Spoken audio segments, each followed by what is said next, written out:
What happens to Medicare when your COBRA ends? Imagine you're finishing up your COBRA coverage and wondering what comes next for your health insurance. If you are eligible for Medicare, things change once COBRA ends. When your COBRA coverage stops, Medicare usually becomes your main health insurance. It is essential to sign up for Medicare Part A and Part B quickly to avoid gaps and penalties. If you are eligible for Medicare, you should enroll as soon as you are eligible, which is typically at age 65.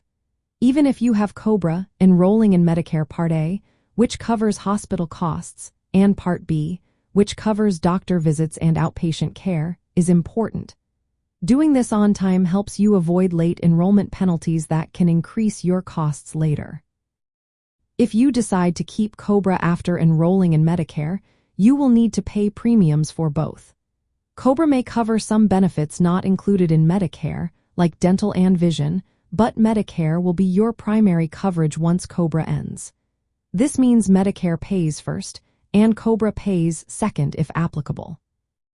When your COBRA coverage ends, you have an 8-month window called a special enrollment period to sign up for Medicare Part B without penalty. This period begins the month after your COBRA or employment ends. If you delay signing up beyond this time, you might have to wait until the next general enrollment period, which runs from January to March.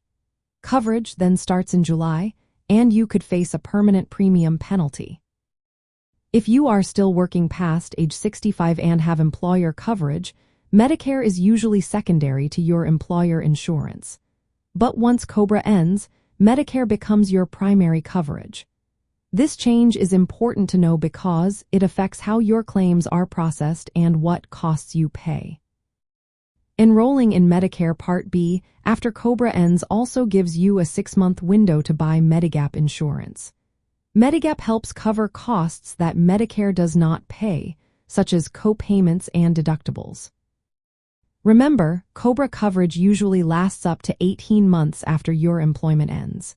If you enrolled in Medicare before COBRA ends, your spouse or dependents might get extended COBRA coverage up to 36 months. But for you, Medicare enrollment does not typically extend COBRA. To keep your coverage smooth and avoid penalties, it is best to enroll in Medicare Part B before or right after your COBRA ends. Waiting too long can cause delays and higher costs.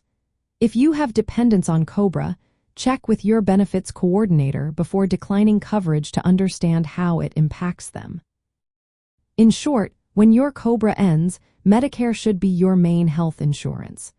Making sure you enroll in Medicare Part B on time helps you stay covered without interruptions or extra costs.